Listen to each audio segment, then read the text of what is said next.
Now, you talked about how Biggie said more money, more problems. Right. But if you ever had your fist clenched, that's why you have problems.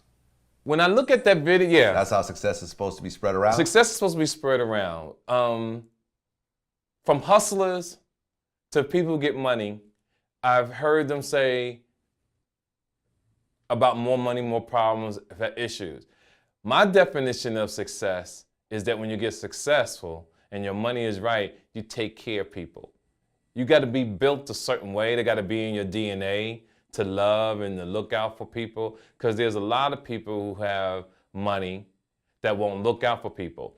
That's when you make the comparisons to LeBron James and Michael Jordan. I used to hang out with Michael Jordan, and I remember Michael Jordan wouldn't tip really well back in the day. And I see how that has led over, and this is just my opinion, I see how this has led to what he's doing now.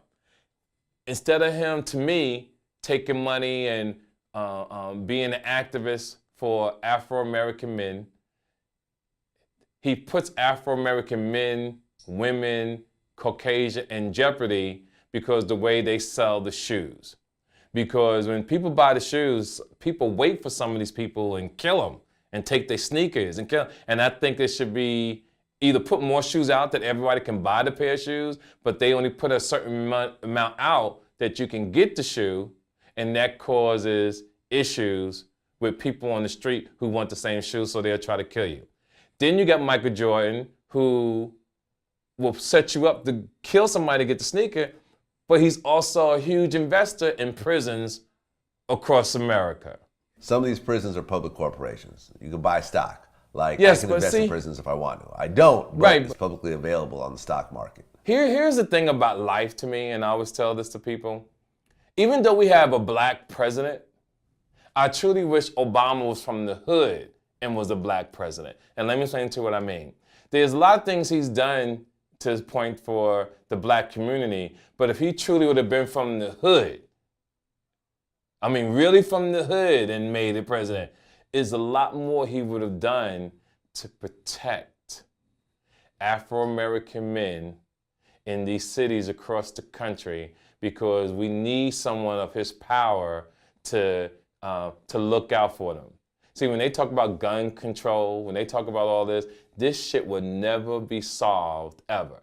I'm 50-something years old, P.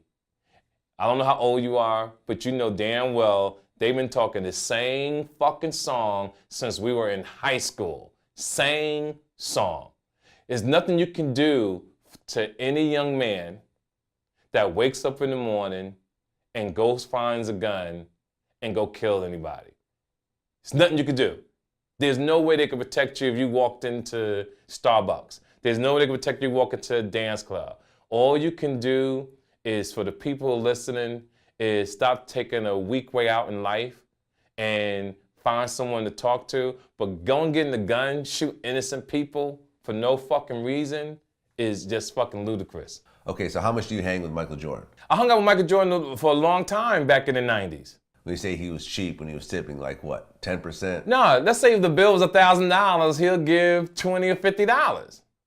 What? Yeah, I'm telling you, it's two people I met in my life, and I'll tell this to him, and I'll tell it to my nigga too. Chris Tucker was motherfucking cheap. That's why when Chris had problems with the tax problem, I saw it coming, because Chris was always cheap, even when me and Chris Tucker hung together. I love Chris, but he was a cheap motherfucker back in the day. $50 on a $1,000 bill is 5%. You know, I've done 10% sometimes if the service is bad. I'm not mad at Michael. I tell people all the time. It's your money. I cannot tell you what to do with your paper. That's just me. Sometimes I don't want to tip, because I might be not in a bad mood. I just may have spent so much money on bills that day that when I'm out, I'm like, damn, I don't want to give nobody an extra motherfucking dollar. That's just me. I think we all have our problems. I'm not saying I'm better than anybody. I'm just saying, and I shouldn't even be putting Michael Jordan's business out there, but it's good conversation. What the fuck? You know? Yeah, I don't think Michael Jordan has a day when he's paying too much money in bills and money's so tight. I don't think Michael Jordan has those types of bills. Man, who would have ever known?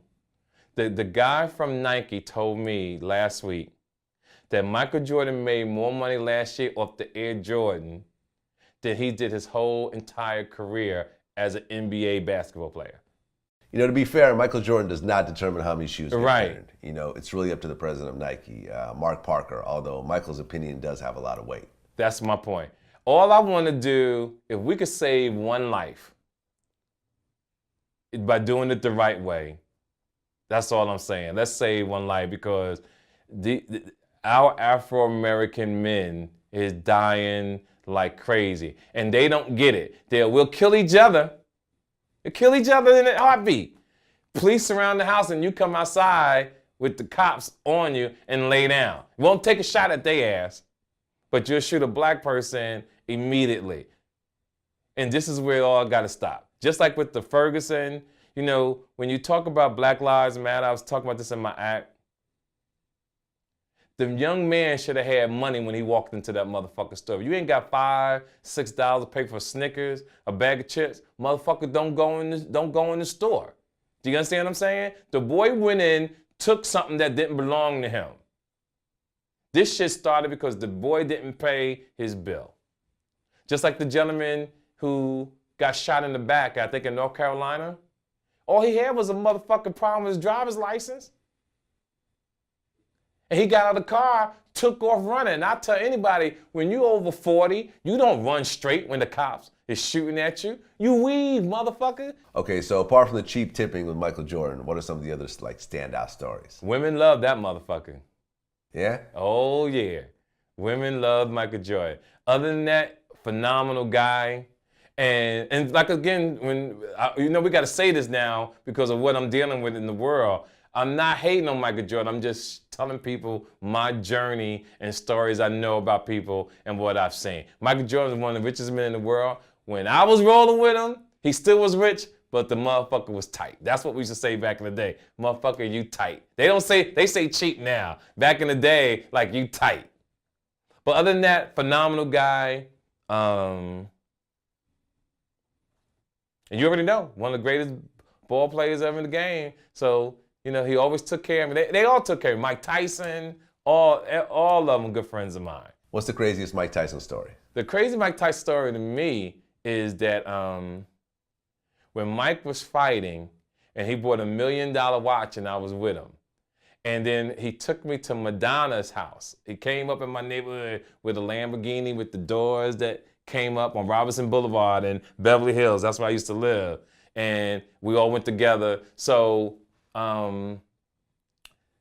that's pretty much my story with Mike. That's pretty much my story with Mike. He took you to Madonna's house? He took me to Madonna's house. After he bought $1 million watch? After he bought $1 million watch.